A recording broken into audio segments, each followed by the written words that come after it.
Olá, pessoal! Hoje a gente está aqui no nosso podcast. O nosso bloco de hoje é falar um pouquinho a respeito dos nossos pets não convencionais. E eu trouxe duas médicas veterinárias para falar com vocês sobre calopsitas. E os pets não convencionais, ele engloba coelhos, tartarugas, roedores, aves, pássaros, tá bom? Então hoje o bate-papo está bem completo e eu vou chamar aqui agora a doutora Morgana e a doutora Marcela para se apresentarem para vocês. Oi, pessoal, tudo bem? Meu nome é Morgana, sou médica veterinária há 14 anos e trabalho com pets não convencionais há 7 anos no Hospital Veterinário Taquaral. Oi, meu nome é Marcela, eu estou formada há 5 anos e desde então eu mexo com pets não convencionais e animais silvestres. Então vamos lá, meninas. Hoje o bloco é de calopsita. E o que é a calopsita, Morgana? Ela é brasileira, não é? Como que é? Você pode apresentar um pouquinho desse pet para nós? Dos pets que a gente atende no consultório, a calopsita é a de maior demanda, né? Ela é originária da Austrália, mas ela é muito conhecida já aqui no Brasil e é um dos pets favoritos do pessoal. Ah, legal. É, Quer complementar com alguma coisa? Da ordem dos psittaciformes, né, que participa a calopsita, a gente também atende as araras, os papagaios, periquitos e também outras aves, né, como os tucanos, que aí já são outras ordens, né? Corujas, pombas, rolinhas. Ah, legal. Daí, semana passada, né, por conta desse podcast, a gente abriu uma caixinha de pergunta para os tutores mandarem para as meninas responderem, né, um pouquinho de curiosidade sobre as calopsitas. Então, quantos anos vive uma calopsita? Média de 17 anos. É bastante. Sim, vive bastante. Eu já atendi calopsita com 20 anos. Nossa. Mas a estimativa de vida é de 15 a 17 anos. Ah, legal. Então, gente, é isso aí. Sempre quando for ou adotar ou então adquirir uma calopsita, né? Pensar no tempo de vida, né? Principalmente desses pets. E tudo também de acordo com o manejo que essa pessoa tem, né? Por isso que a gente indica também, tá sempre passando nas consultas preventivas, né? Que se o manejo nutricional, o manejo ambiental desse animal tiver ok, né? Com certeza vai viver mais. E principalmente antes de adquirir um pet não convencional, por se tratarem de animais diferentes, né, que não estão na rotina como cães e gatos, né? Aí é bom fazer uma consulta de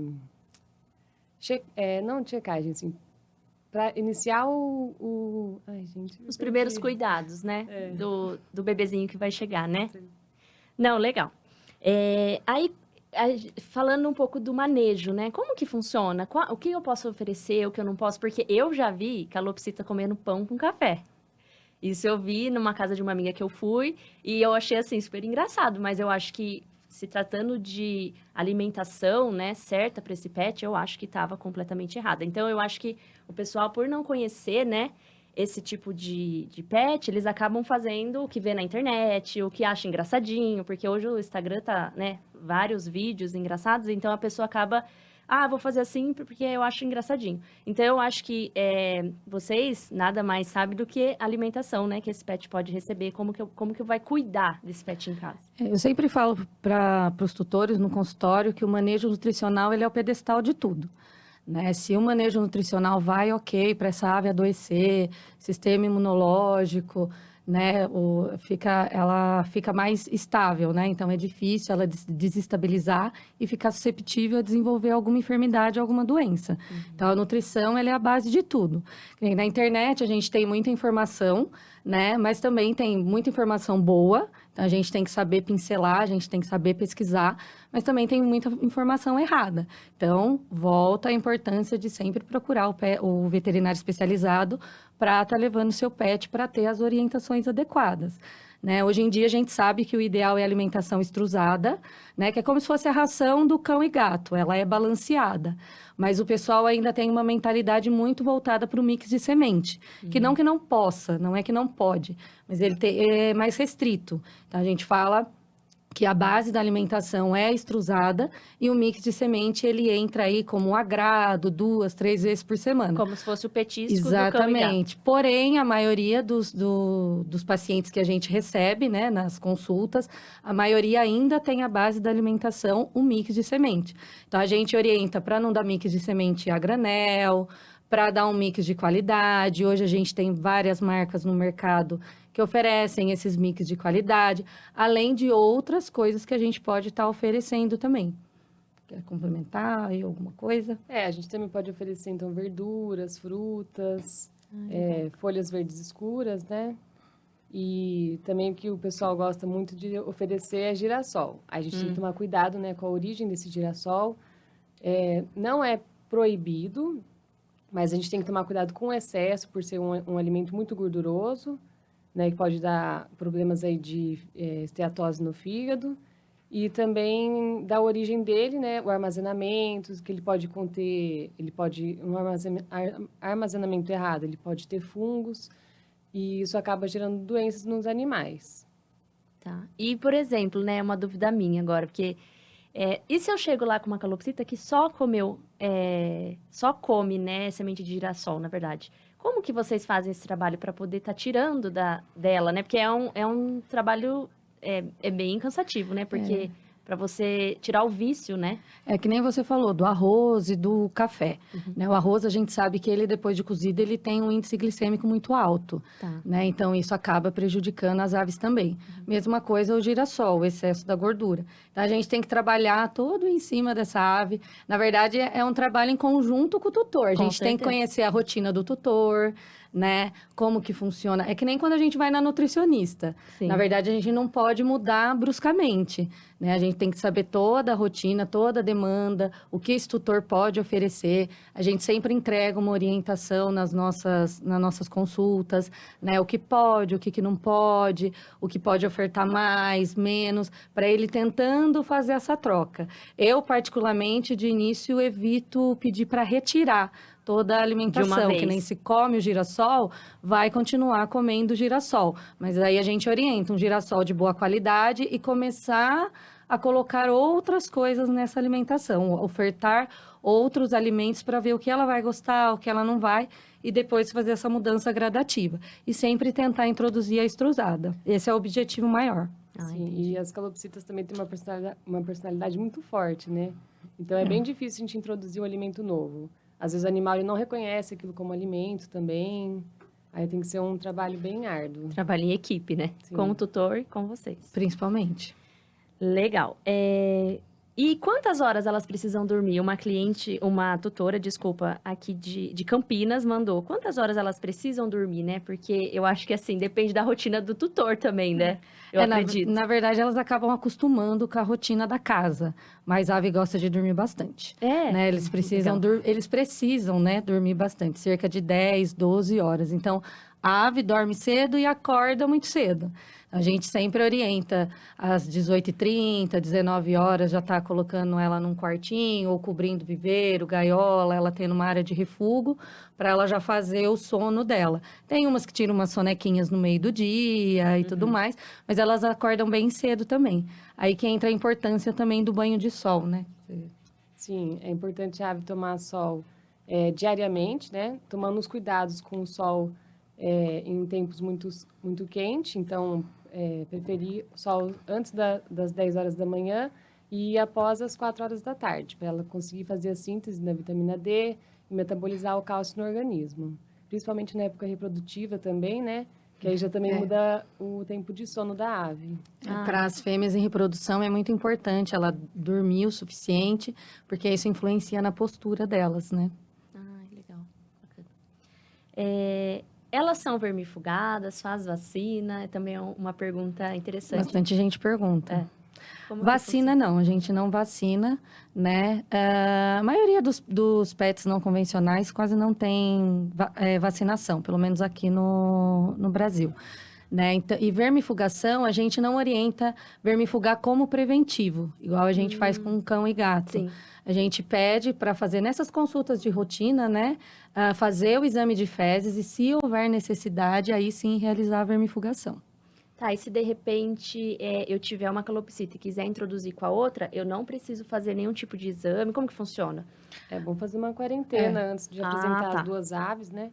Até Tanto por questão de questões comportamento, né? sanitárias, isso. E aí, de como que faz? comportamento. É igual cão e gato, que você deixa separado, porta?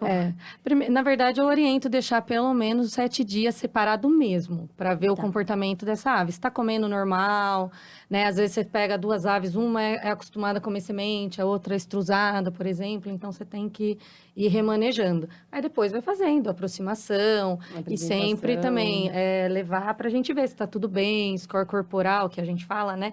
Que é o famoso peito seco, para ver se está gordinha, se está tudo bem, se está saudável. É importante Para poder sempre... colocar junto. Tá. E as calopsitas são muito sociáveis, né? Na natureza elas vivem em bando.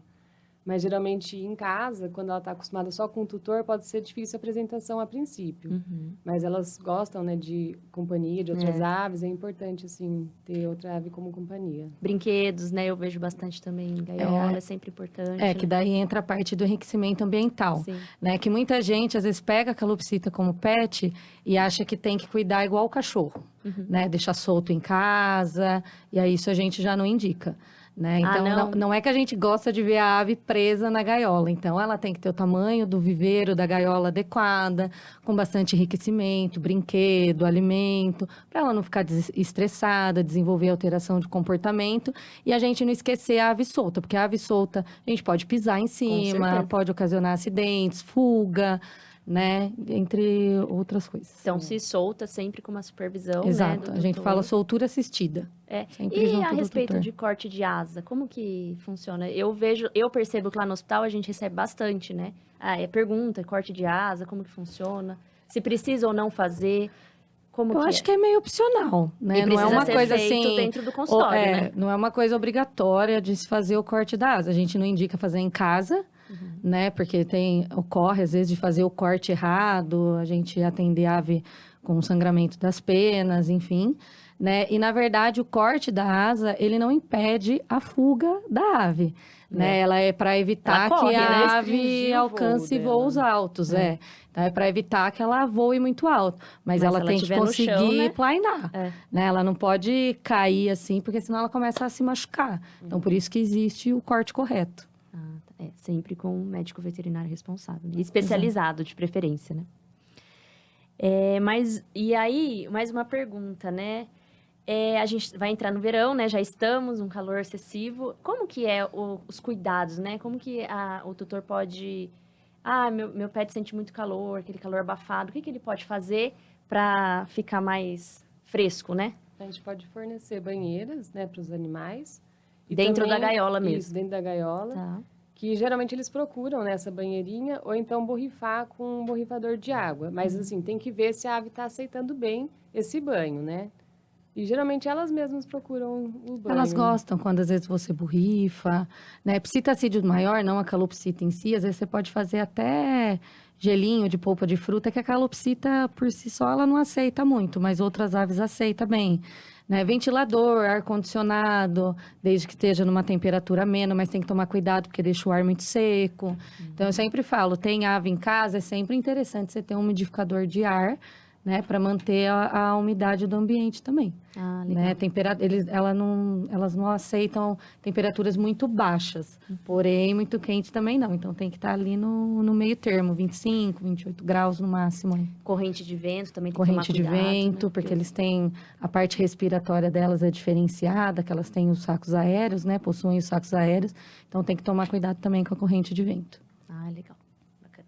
E a calopsita também é interessante, né? Tá fazendo check-up anual ou semestral, né? Para ver se tá tudo ok.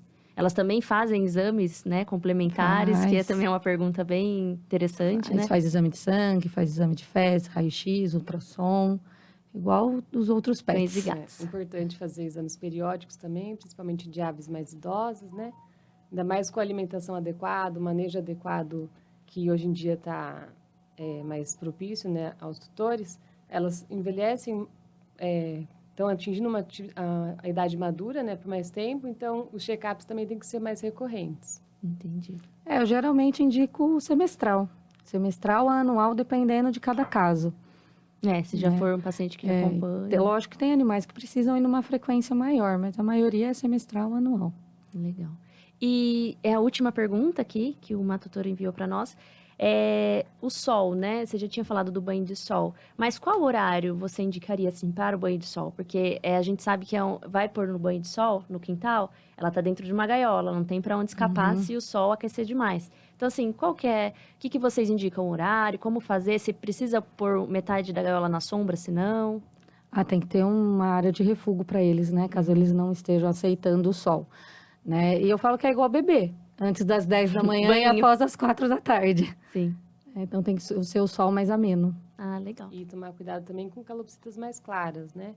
Que algumas delas não aceitam tão bem o sol, também pode ter câncer de pele. Então, tomar esse cuidado também. Não pegar e deixar a gaiola lá, né? Esquecer da vida. Senão eles também passam mal com o calor excessivo. Bom, meninas, é isso então. Agradeço a sua presença, doutora Morgana. Obrigada. Doutora Marcela, muito obrigada.